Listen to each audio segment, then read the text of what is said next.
Now, but you'll know a lot of this already, so I'll just draw your attention to some basics.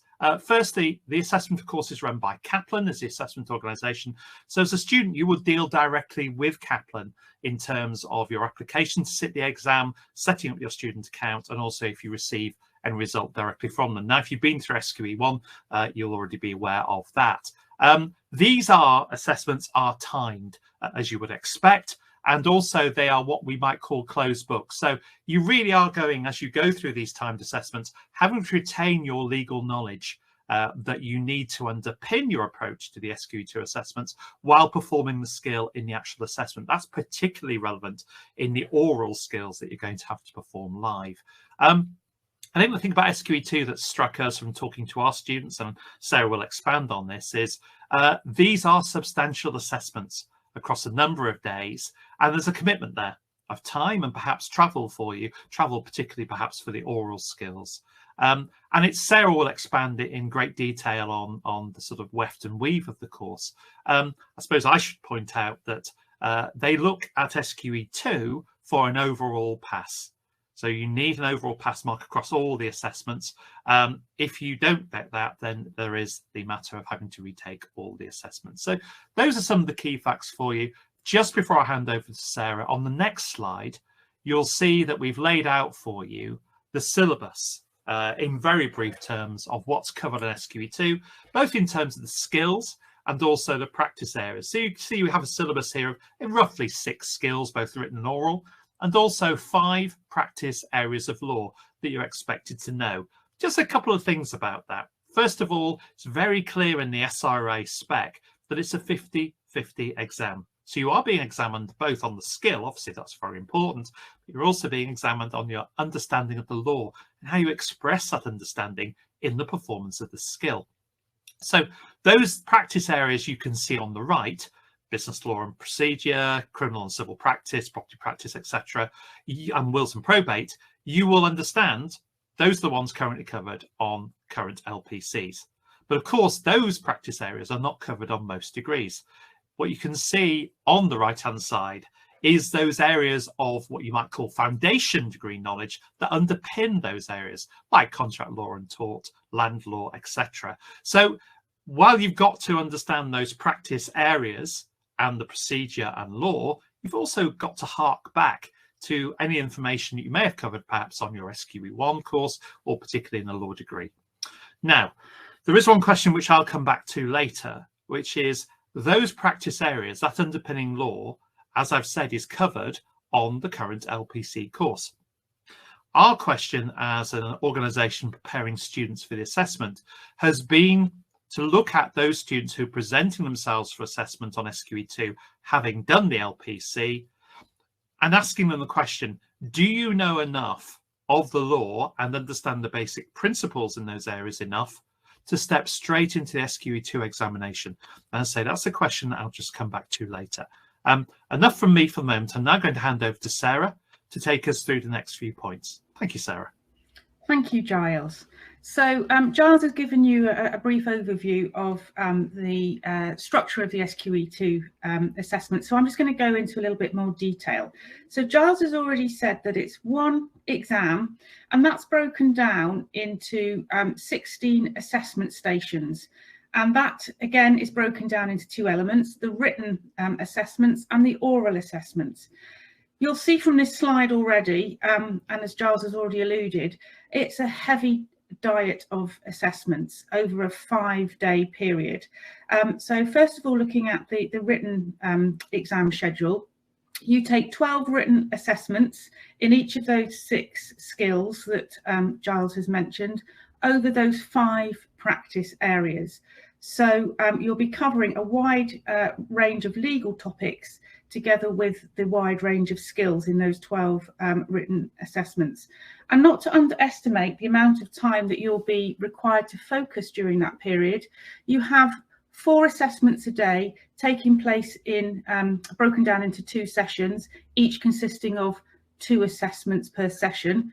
And so you've got a total of about 3.5 hours of assessments on each of those 3 separate days. So, as I say, an intense schedule. Moving on to the oral skills, the time commitment is even greater.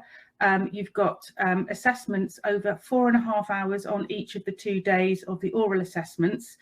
Day one is focused, so both of the days are focused on advocacy and client interviewing. Day one is about advocacy in the context of dispute resolution, and the interview is in the context of property. Day two, you're looking at advocacy in the context of criminal litigation and interviewing in the context of wills. So as I say, that gives you an idea of the intensity of the assessment schedule. So thought it might now be a good idea to look at how an example of what the actual assessment looks like, which we've taken from the SRA website. And the first one is taken from the Pearson VUE Functionality Test Centre area. So essentially the SRA provide open access to a mock-up of what the exams will look like in the Pearson VUE Physical Test Centre. And the one we've chosen to show you is an example of the case and matter analysis assessment, and it's in the context of business, this particular slide. So this particular assessment has to be done within 1 hour. And the way in which it's presented is that the candidates will be presented with a set of instructions in the form of an email from a partner, and that will appear on the left-hand side of the screen. And then on the right-hand side of the screen, there'll also be some additional documents that you'll need to look at within that hour, which are seen here as attachments. So those might be client information documents or other background information that's relevant to undertaking the task. So within the hour, you have to digest and read the instructions and all the attachments, and then also write, in this particular context, a report of your matter analysis and your case analysis based on the instructions that you've been given. Now, obviously, time management for this assessment, and indeed all of the SQE2 assessments, is really, really critical. And this is something that was stressed in the student feedback.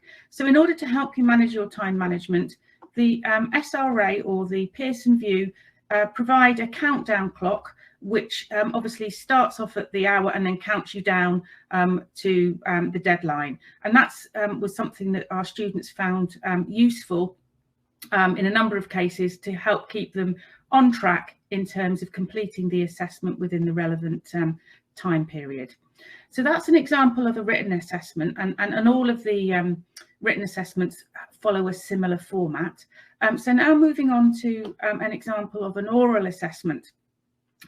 Obviously, I'm afraid we can't show you a live demonstration of what the oral assessment looks like, but what we can do is, again, taken from the SRA sample questions on the SRA website, we can give you an idea of what the instructions for an oral assessment look like. And the one we've chosen here is a client interview assessment in the context of wills. Before we look at the instructions on the right-hand side of the page, I just want to explain a little bit about the format for this particular oral assessment. So the client interviewing and attendance note assessment is broken down into 2 elements.